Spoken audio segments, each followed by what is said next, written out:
sambung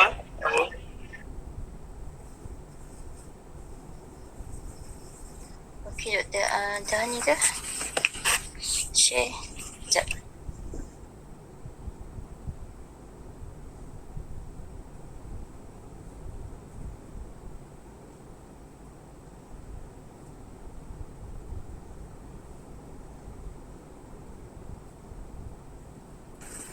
Okey, seterusnya saya sambung ya. Kalau ada apa-apa nak tanya boleh je tanya dekat dekat chatting ataupun tanya terus. Okey, seterusnya pentaksiran prestasi, poin yang ketiga, pentaksiran prestasi juga boleh digunakan untuk melihat proses dan produk sesuatu tugasan. Guru boleh mentaksir melalui pencerapan yang bersistem. Okey, jadi guru bukan sahaja melihat hasil tetapi proses benda tu berlaku pun, proses dia buat produk ataupun dia buat persembahan ke ataupun proses dia buat persediaan tu pun guru boleh lihat dan juga taksir. Okey, dengar ke suara? Jelas ya? Okey, menurut Lin dan Gronland 1995, pentaksiran prestasi kadang-kadang disebut sebagai pentaksiran autentik dan pentaksiran alternatif. Tu dia hampir samalah. Okey, next. Okey, proses pelaksanaan pentaksiran. Okey, ada 4 proses. Yang pertama, perlu kenal pasti hasil pembelajaran yang hendak diukur. Okey, jadi kat sini kita kena kenal pasti dulu apa objektif yang kita nak ukur. Kita kenal pasti dan definisikan apa objektif yang kita nak ukur. Okey, kat sini kita boleh letak soalan, apakah yang pelajar perlu tahu dan boleh lakukan. Kita boleh letak bidang sasaran. Contoh bidang sasaran Al-Quran dan tajwid. Lepas tu apa contoh sasaran pula? Contoh sasaran kita nak murid aplikasi hukum wakaf dan ibtidak contohnya. Lepas tu jenis apa? Jenis pentaksiran yang sesuai. Contohnya tadarus Al-Quran ataupun bacaan bergila-gila dalam kumpulan. Kita boleh juga buat pembentangan atau simulasi. Itu berkaitan dengan tilawah lah. Okey, seterusnya yang kedua, tentukan tugasan pentaksiran. Okey, kita kena tentukan dulu apa arahan yang kita nak letak atau prosedur. Prosedur dan arahan tu perlulah teratur dan jelas. Okey, lepas tu kita nak buat tugasan atau aktiviti tu secara individu ataupun berkumpulan. Dan yang terakhir satu topik. Kita nak buat satu topik saja. Contohnya tilawah Al-Quran yang contoh tilawah saja ataupun tajwid tadi, bab wakaf saja, ataupun kita nak integrasi banyak-banyak topik ataupun integrasi banyak bidang pun boleh. Okey, nombor 3, menentukan kriteria tugasan. Okey, kat sini kita kena kenal pasti kriteria ataupun contoh prestasi yang menepati dan sesuai dijadikan model, ataupun kita berpandukan pada menepati standard atau kita pandukan pada DSKP. Okey, contohlah kita nak model prestasi kita berbentuk proses amali contohnya. Jadi kita boleh tunjukkan dulu kita boleh tunjukkan terlebih dahulu gambar atau situasi. Okey, contoh aktiviti ataupun amali yang kita nak buat adalah solat berjemaah. Jadi sebelum tu kita boleh tunjukkan gambar ataupun rakaman video ke yang boleh dijadikan sebagai contoh. Okey, yang keempat, contoh kriteria lah apa yang kita nak. Yang keempat, memilih kaedah penskoran.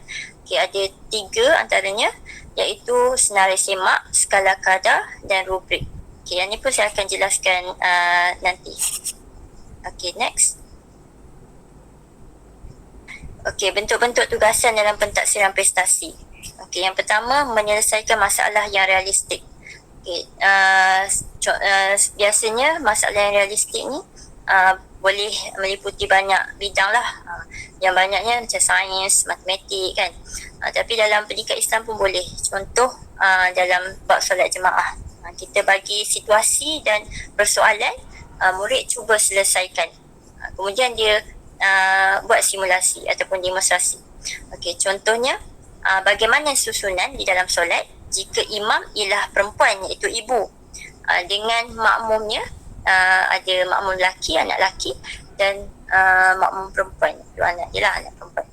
Okay, jadi daripada situasi tu, murid boleh murid boleh selesaikan masalah ni. Maksudnya kalau situasi dia boleh fikir, dia boleh fikirlah macam mana nak selesaikan. Kalau situasi contohnya kanak-kanak yang masih kecil, mungkin boleh ikut ibu je kan.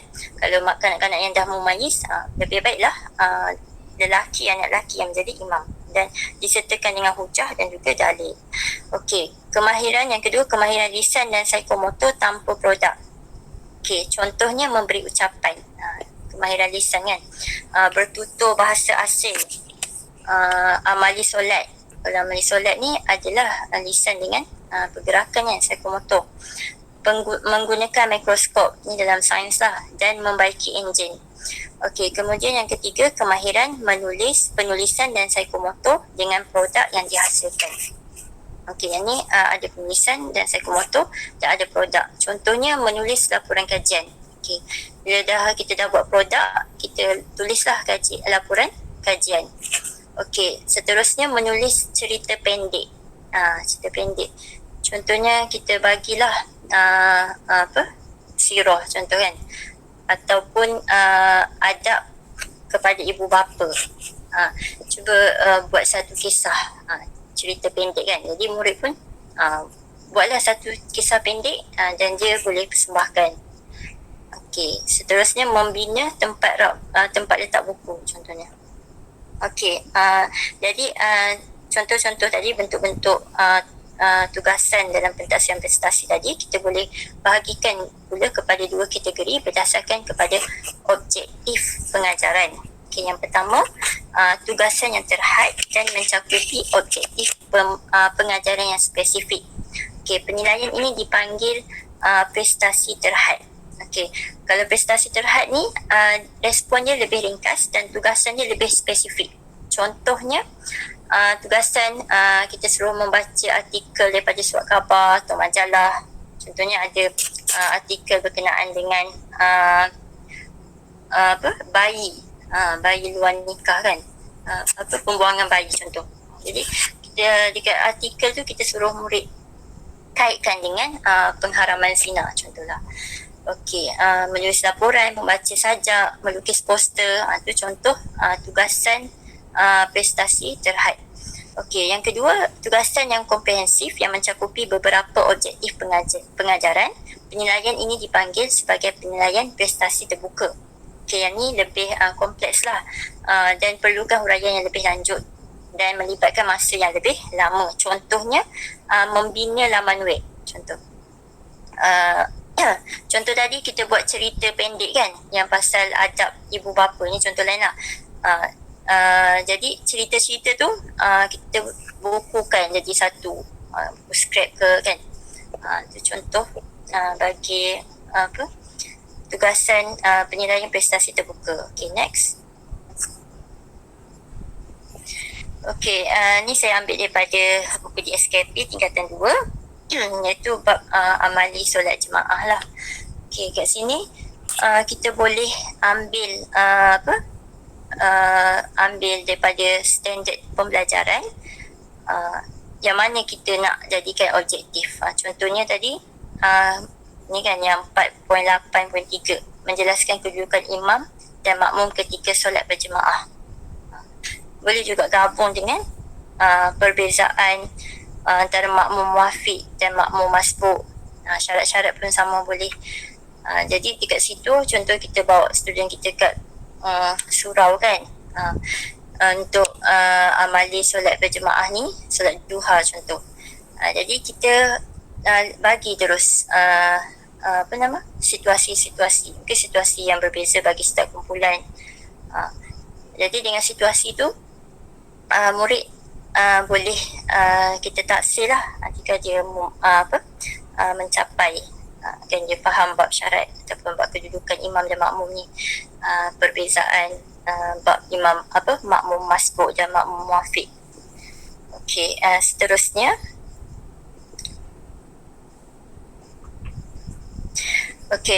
yang ni kaedah penskoran yang boleh digunakan iaitu rubrik penskoran. Ini contoh borang penskoran rubrik lah. Okey, rubrik penskoran ni adalah satu kriteria atau standard yang berkaitan dengan tujuan pembelajaran yang digunakan untuk menilai prestasi pelajar atas projek atau tugasan. Dia lebih kepada tadi rujukan kriteria kan, rujukan kriteria. Okey, ada kriteria. Contohnya kita tengok kat sini, dia letakkan yang ni tugasan membuat buku skrip doa, himpunan doa, berkaitan dengan doa lah. Okey, jadi ada kesempurnaan, kriteria kesempurnaan tugasan. Okey, jadi dia dapat skor 1 kalau dia siapkan 1 hingga 3 doa je, dapat 2 kalau dia siapkan 4 hingga 6, 3 kalau dia siapkan 7 hingga 9, yang ni kalau dia siapkan 10. Okey, jadi skor dia mana kita nak bagi yang mana, tik kan. Okey, maksud doa. Okey, ni kriteria bagi maksud doa. Ni boleh baca lah ya, kita tengok. Yang ni pula kriteria untuk kreativiti dan persembahan. Pula kriteria untuk kekemasan. Okey, ni contoh ni lah rubrik yang boleh guru nilai, gunakan untuk penilaian pentadsiran ni. Okey, next. Senarai semak. Okey, senarai semak ialah satu senarai yang dibina dalam bentuk jadual yang mengandungi ciri-ciri atau aktiviti yang dikemukakan oleh murid. Contoh kita nak uji berkaitan dengan akidah ke, ibadah ke, cik tak nampak sangat. Okey, solat, contoh melafazkan azan, membaca iqamat, contohnya. Okey, kalau ni TM ni tidak menguasai. Kalau DB ni menguasai dengan bantuan atau bimbingan, M ni menguasai. Tapi kalau pentadsiran bilik darjah biasanya dia tak ada, kosong lah, dia tak ada tidak menguasai ni. Mungkin kurang menguasai. Okey, next. Skala kadar. Boleh juga dinilai melalui skala kadar. Skala ini diletakkan dalam bentuk angka atau grade. Angka 1 hingga 5 atau 1 hingga 6. Kalau grade ni ABC kan, ABCD. Okey, menunjukkan darjah kemajuan yang menggambarkan prestasi pelajar. Okey, kita boleh tengok semakin lama murid ni semakin meningkat ataupun tak. Okey, ni contohnya. Contoh tadi dia buat cerita tadi kan. Dia buat kisah berkenaan dengan adab dengan ibu bapa contoh. Okey, jadi kita boleh kat sini kita boleh ni lah nilai, boleh isi dekat skala kadar ni. Kalau dia menampilkan idea yang jelas, kita bagi markah berapa.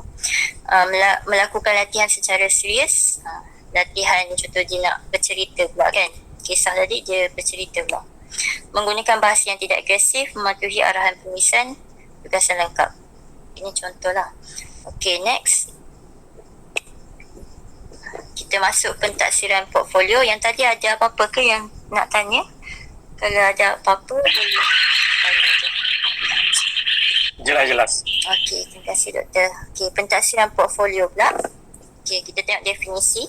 Pentadsiran portfolio merupakan pentadsiran yang dilakukan terhadap satu koleksi hasil kerja murid atau evidence kemajuan pembelajaran murid yang dilakukan bersama-sama guru berdasarkan kriteria yang telah ditetapkan. Okey, jadi portfolio ni dia macam satu fail lah. Dia ada koleksi hasil kerja murid. Contoh tadi murid dah buat cerita tadi kan, dia dah menulis cerita berkenaan adab ibu bapa dengan ibu bapa tadi. Letak dalam portfolio ni. Dia ada kaitan lah. Okey, evidence kemajuan, contohnya kuis ke ataupun tugasan-tugasan ke, boleh juga letak dalam tu. Okey, pentadsiran ini dapat dijalankan dengan objektif, tepat dan konsisten sekiranya rubrik yang digunakan jelas, tepat dan menyeluruh. Kalau rubrik maksudnya apa kriteria yang ditetapkan tu jelas dan tepat, dia jadi tepatlah. Okey, portfolio selalunya digunakan bersama pentadsiran berasaskan prestasi dan berbentuk dokumentasi yang berstruktur. Dia ada struktur lah. Mula-mula macam kita buat buku skrip ke macam tu lah. Portfolio boleh menjadi bahan penting dalam pentadsiran kendiri dan pembangunan pembelajaran. Okay, pentaksiran kendiri ni nanti kawan saya akan hurailah. Dan pembangunan pembelajaran. Maksudnya nak menambah baik. Kita boleh tengok file dia. Makin meningkat ke pembelajaran dia ataupun macam mana. Okey, yang seterusnya, portfolio dapat disepadukan dengan kurikulum dan memaparkan rekod kemajuan pelajar. Disepadukan dengan kurikulum maksudnya boleh letak juga nota-nota ataupun bahan yang guru bagi ataupun nota yang dia buat ke, boleh lampikan sekali. Okey, next. Seterusnya, okey, ciri-ciri portfolio. Okey, dalam portfolio ni antara ciri-ciri lah yang boleh diletakkan dalam portfolio. Pertama, meletakkan matlamat, hala tuju, prosedur kerja, pengalaman dan harapan. Murid boleh letaklah matlamat dia ataupun hala tuju. Portfolio ni ada yang mengintegrasikan semua subjek, kan, dia buat semua BM, BR, satu file. Ada juga yang ikut subjek, contohnya pendidikan Islam je. Ada juga yang ikut topik, contohnya topik solat je. Macam tu. Banyaklah jenis-jenis dia. Okey, contohnya kita tadi ada projek kan. Prosedur projek atau produk ataupun tugasan tu boleh juga lampikan dalam tu. Pengalaman ke harapan. Okey, seterusnya yang kedua, sesuatu yang dilaksanakan oleh murid secara autentik, iaitu menghasilkan kerja melalui pengalaman sendiri, contohnya kerja amali dan lapangan. Okey, jadi dia boleh letak juga hasil kerja dia berdasarkan pengalaman dia sendiri. Okey, contohnya amali tadi kan, amali solat ke, ataupun dia bentang part tajwid tadi ke, boleh ambil gambar ke kan, letak dalam dia punya file. Dan boleh tulis sikit pengalaman dia macam jurnal kan. Okey, yang ketiga, mengandungi refleksi, penilaian kendiri dan kritikan peribadi yang positif.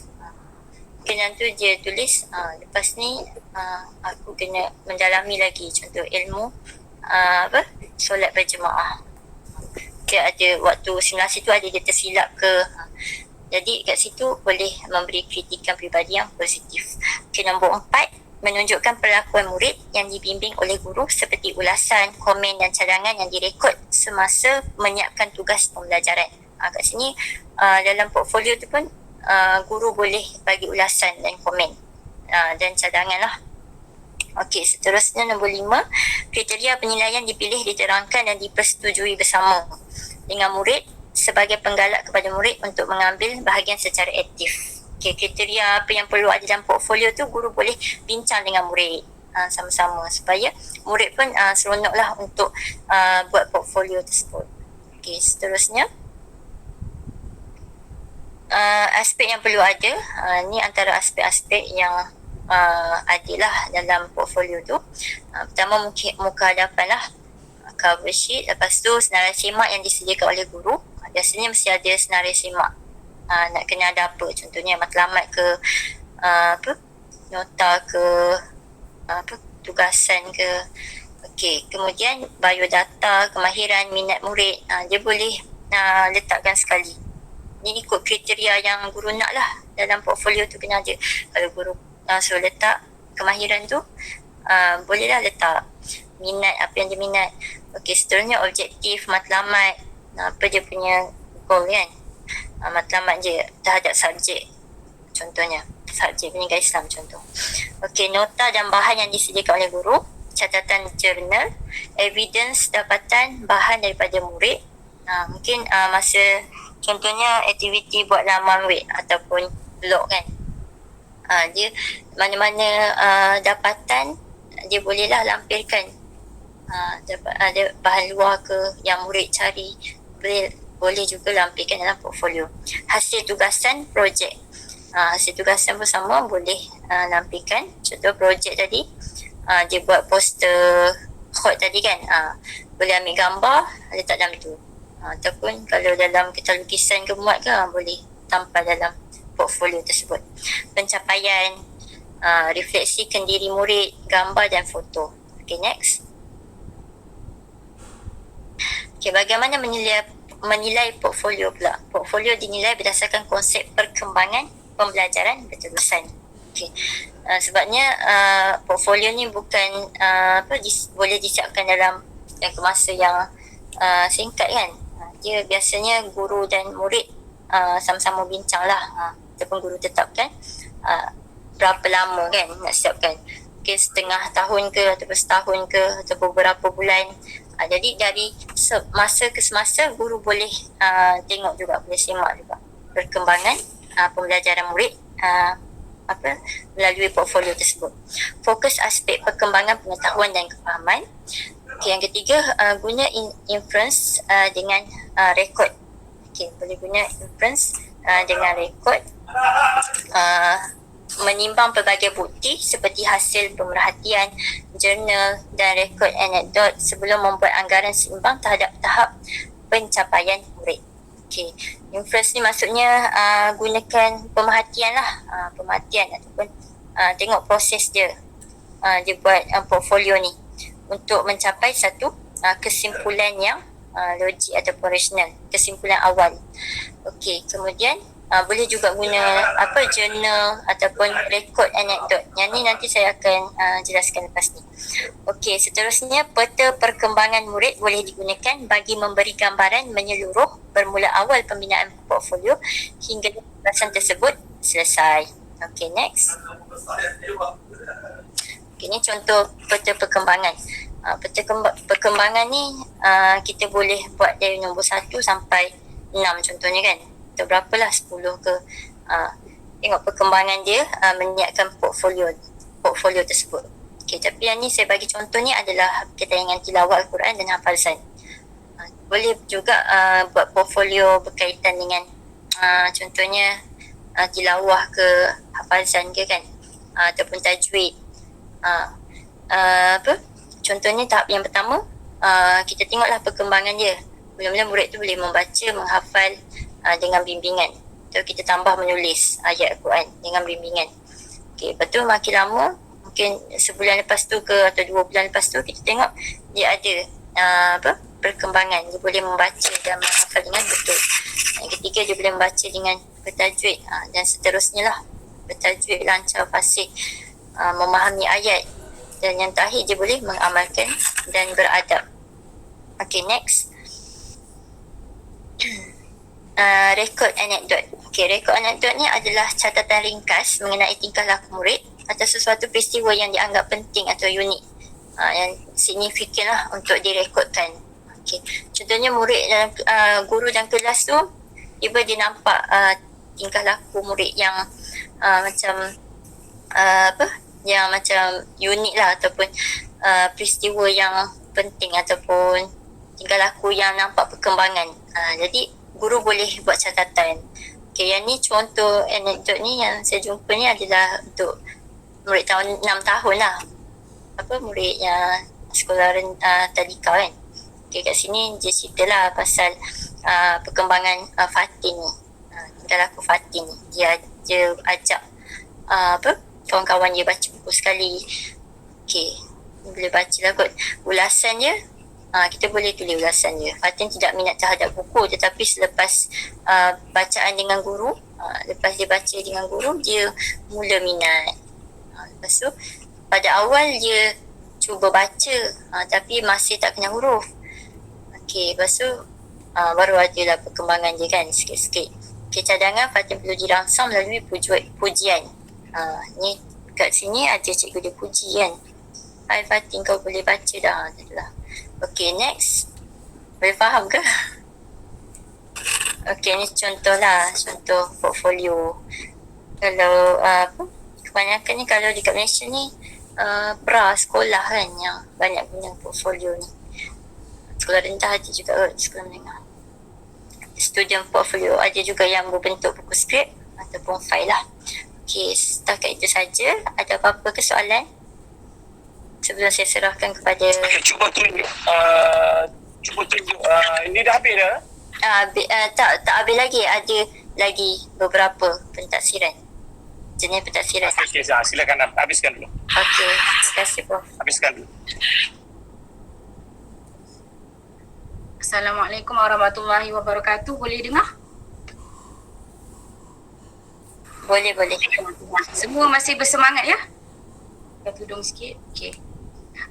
Tadi kita dah selesai kepada beberapa penilaian autentik kan. Yang pertama pentaksiran prestasi, lepas tu pentaksiran portfolio. Sekarang saya akan menerangkan tentang penilaian rakan sebaya atau pentaksiran rakan sebaya. Okay, next Hawa. Okay, pentaksiran rakan sebaya ni secara umumnya maksud tugasan yang dilakukan oleh murid atau ditaksir oleh rakannya sendiri. Okay. Dekat sini, okay. Untuk pengetahuan semua, sekadar refresh. Kita dah belajar dekat subjek pedagogi pendidikan Islam, pendekatan hiutagogi kan. Pentaksiran rakan sebaya ni juga adalah salah satu pendekatan hiutagogi yang bermaksud sebagai cabaran untuk kita menarik pelajar ni dalam abad ke-21 kan, nak mengkhususkan penglibatan pelajar secara langsung dalam pengajaran dan pembelajaran. Inilah salah satunya penilaian rakan sebaya. Okey. Seterusnya, okey, kita tengok kepada slide. Dia kata murid akan menilai dan memberi maklum balas hasil kerja rakan mereka secara individu atau berkumpulan. Boleh berlaku secara individu, seorang-seorang ke, kawan dia taksir kawan dia, atau seorang pelajar taksir 5 orang pelajar yang lain. Nanti saya akan bagi contoh. Seterusnya penilaian berdasarkan kepada kriteria rubrik atau senarai semak. Sama macam pentaksiran portfolio tadi, Hawa ada tunjuk contoh kan, senarai kriteria rubrik, senarai semak. Okay, akan saya tunjukkan juga contoh. Seterusnya persekitaran pembelajaran memberi kesan kepada keberkesanan penilaian ni. Kerana apa? Sebab dia ada sebab-sebab faktor-faktor luaran dan dalaman. Ringkas saya sampaikan. Contoh kalau dekat dalam kelas tu, ketika nak buat pentaksiran tu, murid dalam kelas tu terlalu ramai. Contoh 45 orang. Hari tu juga guru nak buat pentaksiran seorang-seorang. Dia akan jadi macam mungkin murid akan susah nak fokus sebab bising, sebab semua orang bercakap dalam pada masa yang sama. Jadi dia ada isu-isu yang perlu diambil timbang-tara oleh guru. Okay, seterusnya murid juga haruslah berasa selesa dan percaya antara satu sama lain. Ada juga benda yang saya baca daripada artikel mengatakan ada kajian lah tentang pendekatan penilaian atas talian ni. Dia kaji tentang pendekatan hiutagogi berdasarkan pentaksiran atas talian. Nanti saya akan share kat artikel tu sekejap lagi. Dalam artikel tu ada cakap yang murid ni dia selesa kalau yang taksir tu kawan yang dia kenal. Kalau yang taksir dia tu macam kawan tu dia tak rapat atau dia bermusuh ke apa kan, dia akan jadi macam penilaian tu tidak sampai, atau dia rasa macam tak naklah join pentaksiran ni. Ada faktor-faktornya. Jadi dalam kajian kes tersebut nak kata apa, diorang kalau boleh mentaksir ni dengan kawan-kawan yang disuka. Adalah efek-efek yang akan terjadi selepas tu. Okay, seterusnya Hawa. Okay, ini pelaksanaan, maksudnya bagaimana penilaian rakan sebaya tu dimulakan. Okay, contoh sebelum guru menjelaskan kepada murid apa yang perlu dilaksanakan oleh mereka dan apa hasil yang akan mereka peroleh daripada proses tersebut. Maksudnya contoh Ustazah akan cakap kan, okay, Assalamualaikum semua, hari ni Ustazah tak nak, mungkin Ustazah akan mulakan dengan pengajaran dan kita akan sambung dengan, kita cakap lah kita akan buat hari ni aktiviti planning yang guru dah ada. Guru cakap lah contoh hari ni guru nak buat aktiviti murid membentang atau murid plan sesuatu, lepas tu dia bentang. Dia ada contoh-contoh dia, nanti saya akan beritahu contoh-contoh dia. Jadi bila guru dah beritahu nak buat apa hari tu, guru akan beritahu juga apa tujuan pembentangan, kenapa murid perlu ke depan dan membentang tadi. Guru akan beritahu lah, mungkin kerana untuk mencapai untuk macam mana, tak nak murid senyap dalam kelas, atau guru saja cakap macam saya tak nak asyik saya je bercakap, saya nak anda murid-murid pula bercakap. Jadi kerana itu penilaian pentaksiran rakan sebaya ni diperlukan. Jadi selepas nanti dulu. Lepas tu menetapkan peraturan asas sebelum meminta murid mentaksir rakan sebaya. Ada peraturan-peraturan ni, maksudnya selain guru bagi rubrik dan senarai semak tadi, kalau pentadsiran individu mungkin seorang satu akan dapat kertas rubrik dan senarai semak tu.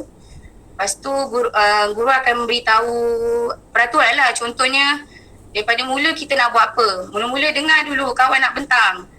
Baru tik kat kertas. Jangan kawan-kawan belum bentang, kita dah conting kertas tu. Ataupun guru-guru beritahu, okay, sepanjang kawan-kawan present ni semua senyap. Peraturan-peraturan yang perlu diikut supaya murid pada akhir kelas, murid faham apa sebenarnya yang kawan dia nak sampaikan. Okay. Semasa memberi peluang kepada individu untuk memberi ulasan terhadap kelemahan dan kekuatan diri sendiri sebelum dinilai oleh rakan.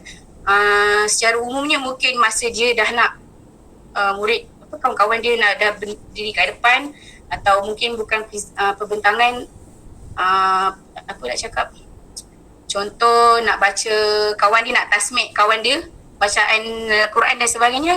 Murid tu beritahu kepada kawan dia tadi tu, aku ni sebenarnya tak adalah pandai sangat baca, kau tolong dengarkan nanti kalau kau nak bagi markah, kau bagilah markah yang berpatutan. Atau dia ada beritahu kepada kawan dia kelemahan diri dia dan kelebihan diri dia. Kalau dia hebat, dia kata, alah surah ni aku dah hafal dah, kau dengar. Okay, faham ke takat ni?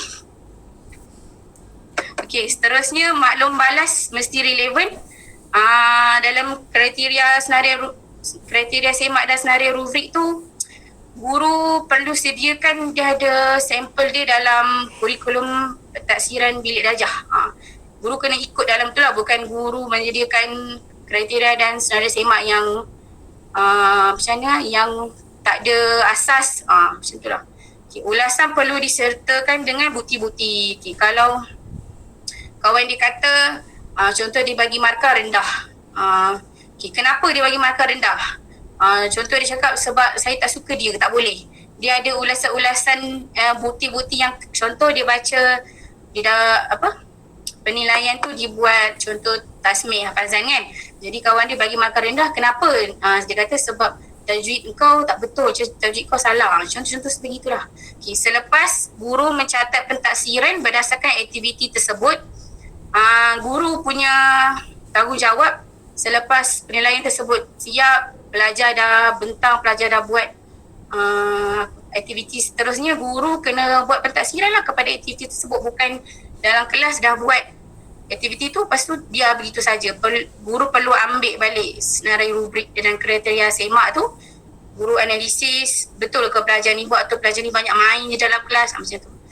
Dan guru perlu membuat pentaksiran refleksi. Guru sendiri yang refleks kepada pelajar, atau pelajar boleh memberi pendapat masing-masing kenapa dia tak perform ketika aktiviti tersebut dan sebagainya. Okey. Okey, contoh-contoh aktiviti penilaian rakan sebaya ni.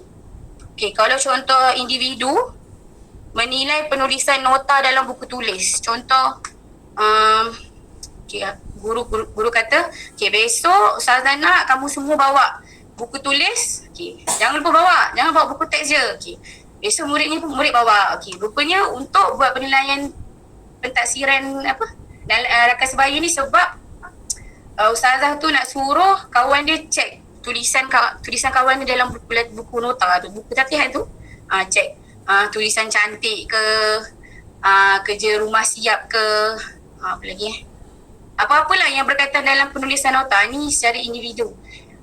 Semua contoh ni saya ambil daripada dapatan kajian artikel. Nanti saya tunjuk gambar artikel tu. Okay, contoh kumpulan memberi markah perbentangan. Contoh seorang-seorang bentang, kawan-kawan yang lain nilai, atau berbentangan grup, seorang-seorang nilai.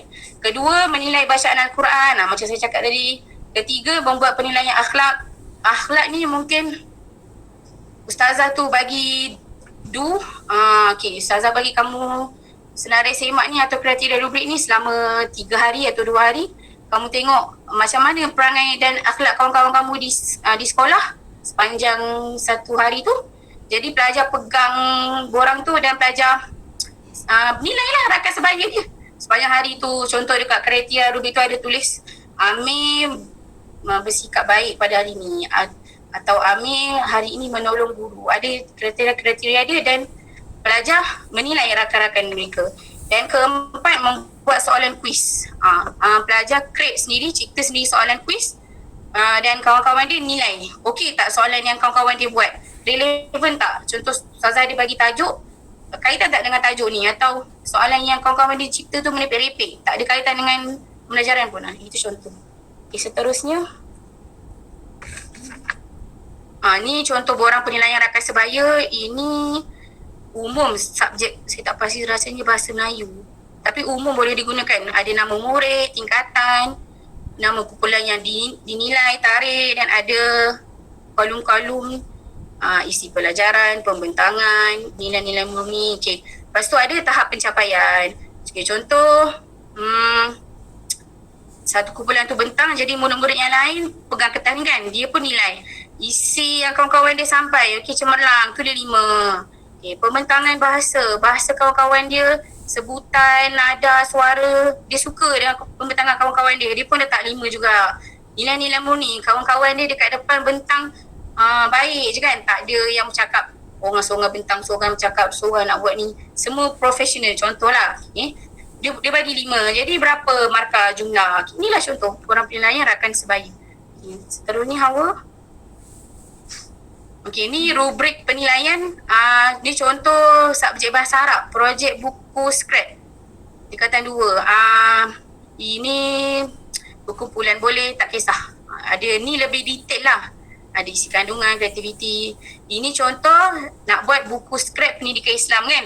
Jadi ada kriteria yang perlu ikutlah kat sini. Dan ada jumlah markah juga kat bawah tu, nama penilai bawah sekali kan, siapa yang bagi nama, okay, yang menilai tu. Okay. Okay, seterusnya. Okay, sebelum tu boleh share sekejap, saya nak share contoh dapatan kajian.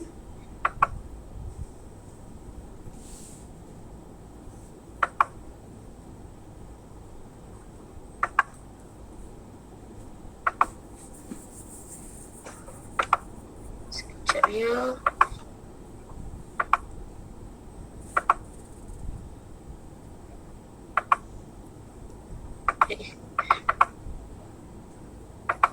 Nampak ke?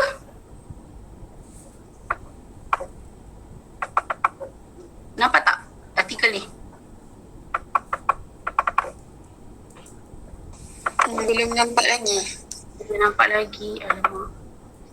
Dia keluar tempat lain Luar email. Luar Gmail. Macam mana nak masuk ke artikel? Dah select tab lepas tu.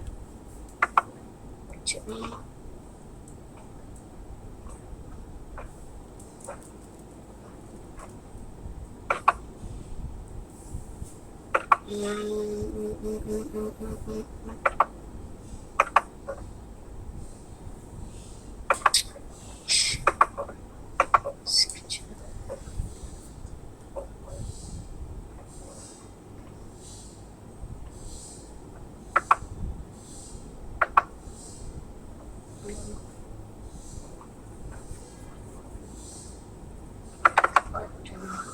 Boleh cuba select window.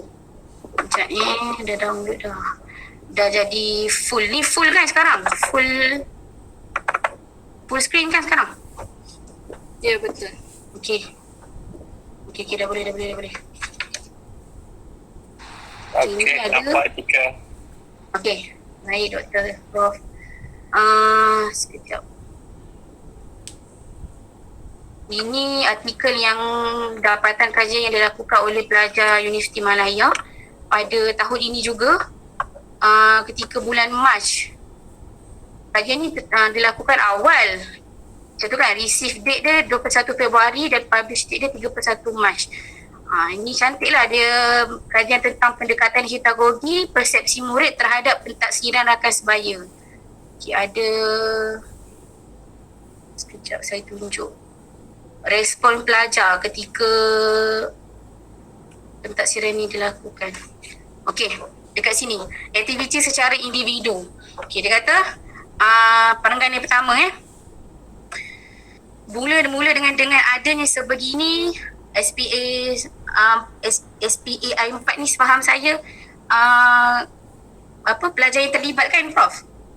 Pelajar yang keempat, dia ada 12 orang pelajar yang dia masukkan ke dalam kajian ni. Jadi pelajar yang keempat tu menyatakan, sekarang bila buat nota saya lebih termotivasi untuk buat dengan kemas, mudah dibaca, ceria dan kreatif. Kerana apa? Sebab kawan dia akan nilai dia. Kawan dia akan bagi markah yang tinggi kan. Jadi dia bermotivasi nak buat dengan baik dan kemas. Okay. Lepas tu lagi, malah GPI juga memberikan ganjaran kepada anggota yang mendapat markah mengikut skala yang ditetapkan sebagaimana yang disebut oleh SPI 5. Dia cakap cikgu akan beri gula-gula atau pen, adalah hadiah macam-macam yang cikgu bawa jika kawan yang nilai nota beri markah lebih daripada separuh. Adalah kelebihan-kelebihan jika penilaian akan sebagainya dilakukan. Kajian ni memang kajian pendidikan Islam, subjek pendidikan Islam. Okay, seterusnya dia kata lagi, selain itu murid membuat simakan bacaan ayat Al-Quran tertentu secara berpasangan. Okay. Ada student tu kata kat sini, bila nilai bacaan dengan rakan ni saya tak ada rasa gugup sangat kerana saya lebih selesa, tetapi rakan saya pun ambil markah dah macam cikgu. Jadi saya perlu baca juga dengan betul lah. Secara tak langsung penilaian rakan sebaya ni sebenarnya penilaian yang paling banyak membantu peningkatan prestasi pelajar lah. Okay, last contoh lagi. Okay, ada lagi bawah ni. Okay. Ni mentaksir akhlak rakan sebaya. Seperti contoh yang saya bagi tadi. Pelajar ni kata, kami memberi skor kepada akhlak dan tingkah laku berkaitan pergaulan kami dalam kelas bersama rakan dan guru serta berkaitan amal ibadat seperti solat, puasa. Jadi bila dia tahu ada orang yang akan nilai dia, dia lebih rasa nak buat. Kalau nilai pasal solat, cepat-cepatlah dia. Kalau semain Zuhur, habis balik sekolah ada amal solat tu kan, dia yang paling cepat sekali ambil wuduk dan nak solat sebab dia tahu ada kawan dia yang nak nilai sesama dia kan. Okay, seterusnya yang terakhir dia kata guru dan murid sama-sama mempunyai tanggungjawab bersama untuk meningkatkan pencapaian murid dan bukan semata-mata guru sahaja. Jadi berlakulah dapatan pembelajaran abad ke-21 yang meraihkan penglibatan murid dalam pembelajaran dan pengajaran. Okey, seterusnya tadi individu ini berkumpulan. Okey, contohnya ni poin yang ni. Saya dan beberapa kawan pernah syaratkan kepada guru supaya penilaian dibuat dengan melihat cara kerja berkumpulan dari mula sampai akhir dan ustazah pun setuju. Maksudnya murid-murid pun suka sebenarnya kawan-kawan dia nilai dia. Okey. Alamak. Sekejap. Okey, seterusnya dekat bawah ni. Kami akan pilih ahli kumpulan yang berupaya menyampaikan pembentangan dengan baik, yakin dan boleh difahami oleh orang lain. Okay. Ini semua hasil-hasil yang hasil-hasil kajian lah daripada tesis ni. Okay, kemudian ni, memanglah kawan-kawan kita buat soalan ikut buku teks, ikut tajuk yang sudah ditentukan, tetapi kadang-kadang mereka pun nak kenakan kami juga. Itu ulasan-ulasan pelajar-pelajar. Okey, cukuplah saya share artikel ni. Kita kembali kepada slide. Okay, dah. How boleh share balik?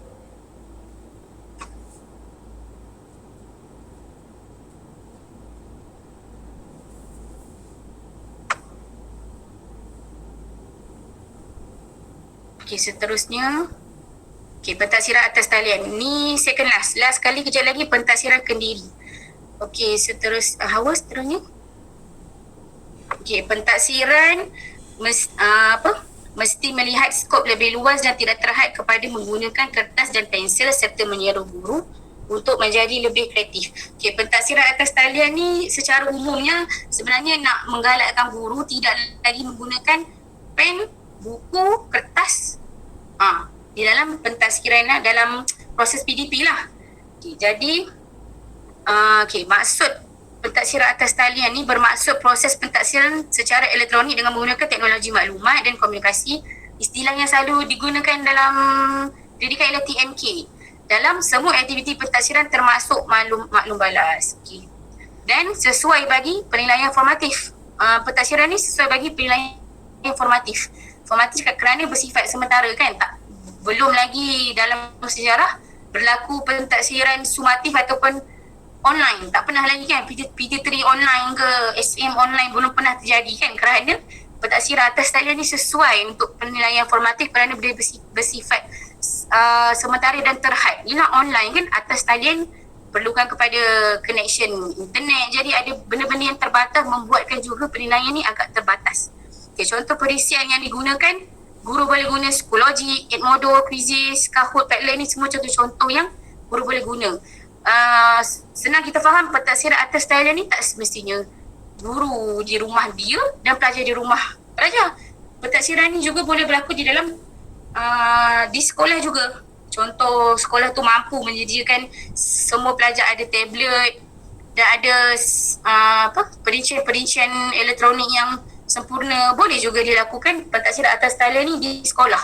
Tapi berlaku juga pentaksiran atas talian ni secara secara hebat sekarang ni kerana wujudnya COVID kan. Jadi tiba-tiba dia menjadi bukan viral tapi istilah dia menjadi keperluan sekarang. Kalau tak dulu jarang guna. Guru jarang buka slide kat depan, guru jarang. Tapi kerana setelah wujudnya COVID, hikmahnya ialah guru menjadi lebih kreatif dan guru menjadi lebih nak guna online, nak guna internet. Seterusnya Hawa.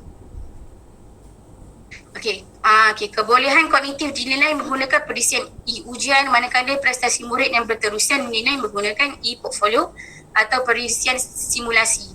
Okey, kebolehan kognitif ni maksudnya macam mana guru nak nilai tahap kefahaman pelajar, tahap apa yang pelajar tahu, apa yang pelajar mampu capai selepas pembelajaran. Menggunakan perisian e-ujian adalah cara-cara guru melakukan ujian online, ataupun guru menggunakan cara e-portfolio. Portfolio yang tadi yang macam Hawa terangkan tu dilakukan secara online pula. Guru sendiri create folder untuk pelajar ni dan pelajar ni buat aktiviti dia online semua. Guru yang gabung letak dalam e-portfolio tadi atau perisian simulasi secara secara direct. Ketika kelas online tu berlaku lah. Kalau di dalam kelas ketika boleh juga berlaku online yang berlaku face to face. Boleh juga berlaku. Okey, seterusnya penggunaan teknologi maklumat dan pembelajaran berasaskan web dapat membantu ke arah pentaksiran pengajaran dan pembelajaran yang lebih cekap dan berkesan daripada Bennett tahun 2000.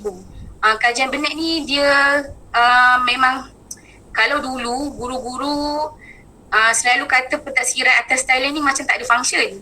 Macam tak ada beri kesan pun kepada prestasi pelajar. Tapi kajian Bennett ni selepas dia melakukan kajian kes dan semuanya ternyata perlu, memang pelajar suka dan improve. Ada juga keperluan pentaksiran atas talian ni sebenarnya.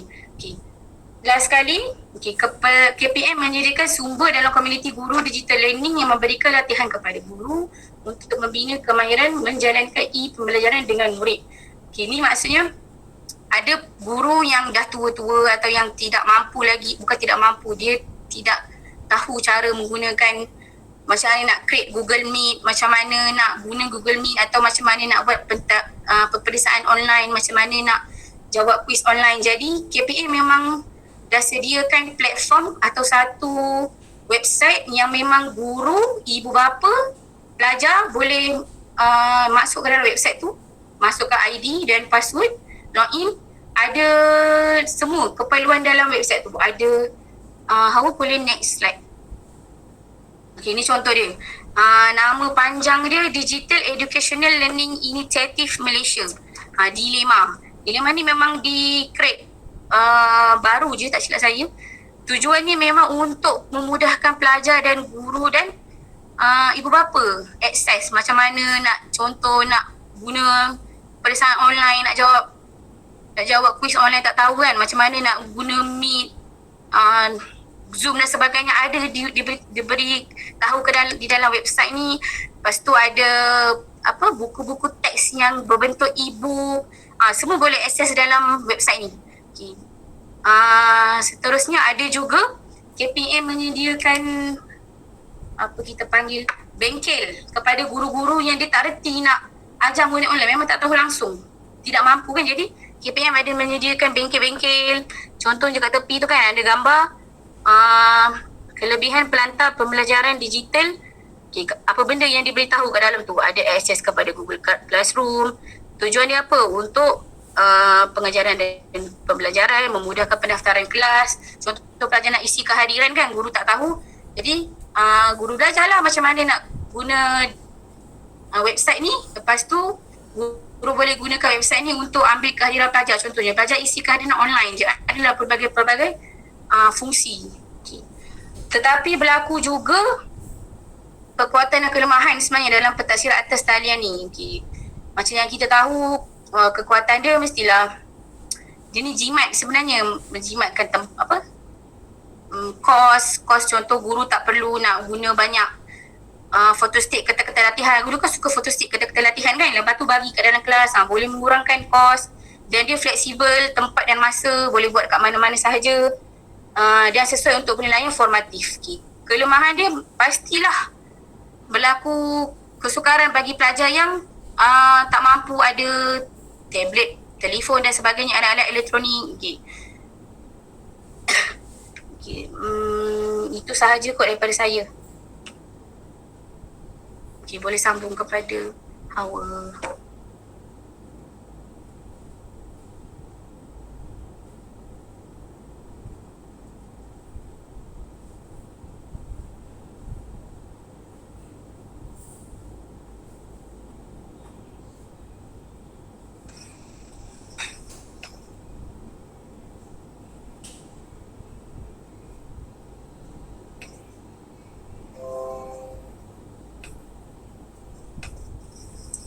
Okey, seterusnya saya akan pergi kepada penilaian kendiri, iaitu salah satu penilaian kendiri terakhir hari ini yang saya akan terangkan daripada pentaksiran autentik. Okey, kita lihat di sini bahawa penilaian kendiri ini adalah merujuk kepada penilaian yang dilakukan oleh murid itu sendiri untuk mengetahui tentang kemajuan pembelajaran mereka berdasarkan matlamat pembelajaran ataupun standard yang perlu dicapai. Senang kata di sini, penilaian kendiri ini sebenarnya membantu pelajar untuk bermuhasabah diri, untuk detikkan dalam hati sama ada mereka ini faham atau tidak pembelajaran guru dalam kelas, untuk tahu penguasaan sebagai contoh dalam topik dalam subjek pendidikan Islam, topik sirah, adakah pelajar sebenarnya tahu tentang topik-topik yang dipelajari, kandungan-kandungannya. Di situ melalui penilaian kendiri ini, pelajar akan tahulah di mana kedudukan mereka, sama ada menguasai, separuh menguasai ataupun tidak menguasai langsung. Okey, seterusnya penilaian kendiri ini membolehkan murid membuat penilaian ke atas pencapaian mereka dan mengenal pasti status pembelajaran mereka sendiri. Dan penilaian kendiri ini adalah berdasarkan senarai semak dan juga rubrik, yang mana sebenarnya kebanyakan pentaksiran autentik ini menggunakan instrumen senarai semak dan juga rubrik. Okey, seterusnya instrumen ini lazimnya digunakan dalam tugasan seperti portfolio yang tadi yang telah diterangkan oleh Salwa tentang pentaksiran portfolio, sama jurnal, perilisan refleksi dan sebagainya. Okey, seterusnya saya akan beralih kepada kaedah pelaksanaan pentaksiran kendiri. Sebagaimana yang saya katakan tadi, pentaksiran kendiri ini sebenarnya merujuk kepada pentaksiran yang dilakukan oleh pelajar itu sendiri. Namun guru sebenarnya masih perlu memberikan bimbingan agar pentaksiran kendiri ini dapat dilihat keberkesanannya. Okey, antara langkah-langkah yang boleh guru ambil adalah, yang pertama, guru tersebut boleh meyakinkan pelajar tentang kepentingan penilaian kendiri dalam proses pembelajaran. Guru tersebut boleh beritahu kepada pelajar bahawa penilaian kendiri ini dapat membantu pelajar untuk ukur kelemahan, kekuatan dalam satu-satu bidang ilmu. Selain itu juga, guru juga boleh memberitahu bahawa penilaian kendiri ini sebenarnya mampu untuk membina kemajuan pembelajaran dan juga pengajaran. Okey, seterusnya guru juga boleh mengemukakan soalan-soalan yang boleh membantu pelajar membuat penilaian kendiri. Okey, di samping itu, guru juga boleh melatih pelajar menilai setiap langkah ataupun pembelajaran mereka berpandukan instrumen seperti senarai semak ataupun alat rubrik. Guru juga boleh melatih kerana kadang-kadang pelajar ini tak faham macam mana nak isi senarai semak, rubrik. So, guru perlu tunjukkan langkah-langkah bagaimana langkah-langkah yang betul untuk agar senarai semak dan juga alat rubrik ini dapat diisi dengan baik. Okey, di samping itu, guru juga boleh membimbing pelajar untuk melaporkan dapatan penilaian masing-masing dan kesannya terhadap proses pembelajaran seterusnya. Guru juga kat sini dikata melaporkan dapatan penilaian masing-masing di mana guru boleh tunjukkan cara untuk membuat tugasan portfolio, tugasan refleksi. Kemudian pelajar boleh buat rumusan daripada tugasan-tugasan tersebut. Okey. Langkah yang kedua, yang tadi yang telah dibimbing oleh guru. Yang ini pula penyampaian diri yang dilaksanakan oleh pelajar itu sendiri. Okey, ini langkah-langkahnya. Yang langkah yang pertama adalah pelajar tersebut perlu tentukan ataupun tetapkan tujuan penilaian. Sebagai contoh, penilaian kendiri itu dibuat untuk lihat penguasaan mereka dalam topik sirah. Contohnya, sejauh mana diri sendiri itu tahu tentang topik sirah, contohnya dalam tajuk riwayat hidup Nabi Muhammad. Kemudian yang kedua, penilaian kendiri perlu ditentukan kriteria yang hendak dinilai dengan menyediakan senarai semak. Seperti yang diterangkan oleh kawan saya sebelum ini, setiap senarai semak tu perlu adanya kriteria supaya ia dapat ditaksir. Okey, yang ketiga adalah dengan memilih cara untuk mendapatkan maklumat dan data. Maklumat dan data ni boleh diperolehi daripada penulisan refleksi melalui senarai semak dan juga rubrik yang telah dibuat tu. Selepas itu kita akan buat refleksi. Selain itu juga, maklumat dan data ini boleh didapati daripada penilaian rakan sebaya. Yang tadi tu, penilaian rakan sebaya tadi tu, kemudian pelajar akan nilai sendiri untuk diri sendiri. Okey, yang keempat, menganalisis maklumat dan data yang diperolehi. Okey, data maklumat yang diperolehi tadi, yang pada step yang ketiga tadi, akan dianalisis oleh pelajar itu sendiri. Dan yang terakhir, pelajar boleh membuat rumusan daripada tujuan penilaian mereka tadi. Okay, seterusnya, saya akan tunjukkan contoh penilaian kendiri melalui senarai semak dan juga rubrik. Di sini, saya datangkan contoh pendidikan jasmani di sini. Kat sini ada kriteria. Kriteria kat situ adalah saya boleh menggelecek bola dengan kayu. Kat situ pelajar boleh nilailah sendiri sama ada ya ataupun tidak. Itu adalah senarai semak. Yang kedua, yang sebelahnya adalah rubrik. Itu contoh-contoh rubrik. Contoh yang kat situ dia tulis, saya menulis sesuatu yang tidak masuk akal. Saya menulis jawapan yang tidak jelas. Kat situ dia boleh, daripada set soalan tu, mana yang dia boleh jawab. Dia akan tanda 1, 2, 3, 4, 5, 6 tu soalan mana yang dia boleh jawab. Okey, rasanya setakat tu je pembentangan daripada kumpulan kami. Ada apa-apa soalan ke?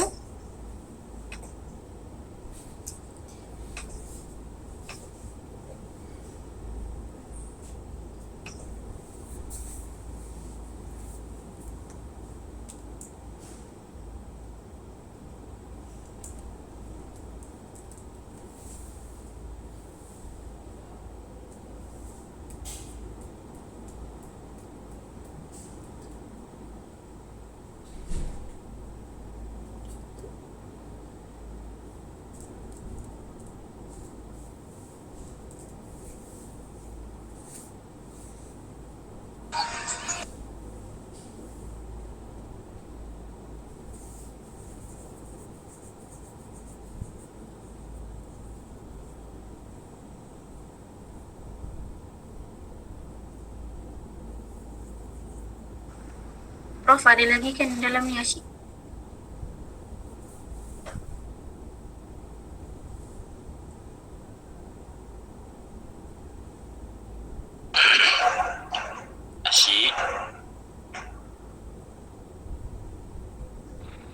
Prof. Ya, saya.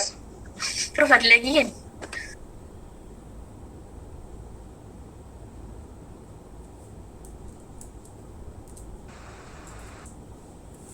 Prof dah keluar ke?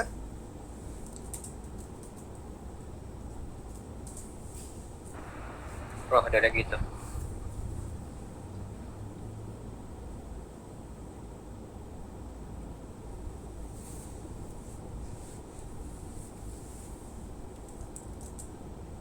Prof, kami tak dengar suara Prof.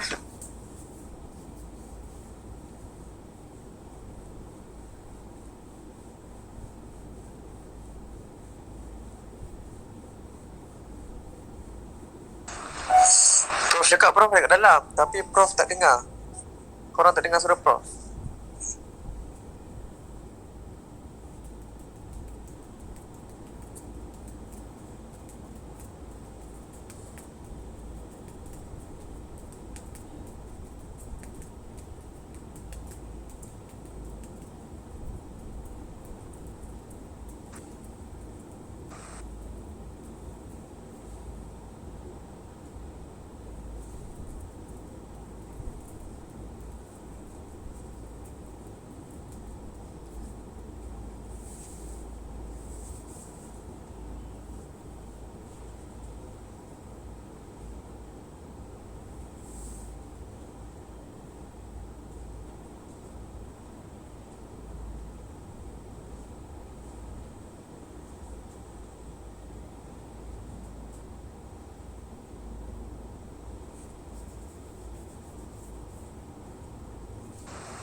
Okey, Ken, daripada Prof sendiri, Prof minta kita bincang untuk tugasan next class. Jelas ke?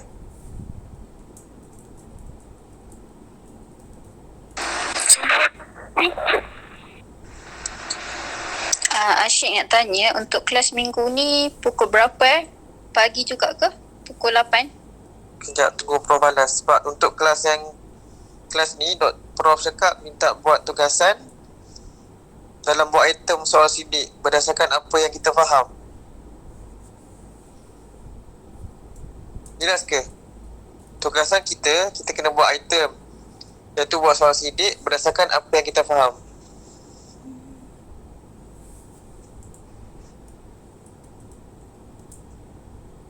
Hello? Individu lah Itu grouping tak silap. Sekejap, tanya Prof. Yang tadi Prof sebut tadi Grouping. Proses grouping. Bincang dalam kumpulan, lepas buat soal sidik berdasarkan apa yang kita faham. Tadi.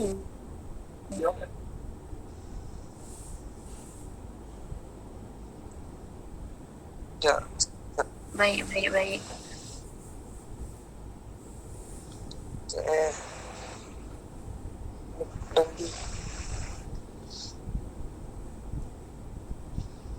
Tu tengok tu. Buat 2 kumpulan kecil. Dalam tu ada 2 orang sahaja.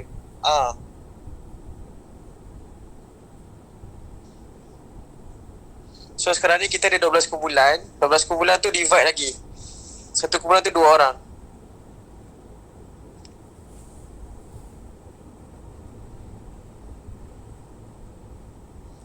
Sebab Prof tak boleh cakap, Prof ada masalah lain kat sana.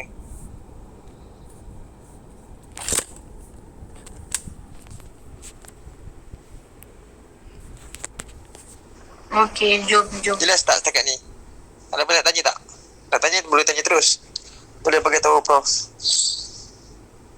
Prof ucapkan terima kasih untuk pembentangan kali ini, terbaik. Dan Prof ucapkan terima kasih juga untuk semua.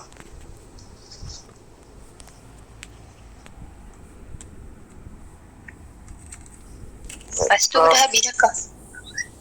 Okey dah. Baik Prof. Terima kasih.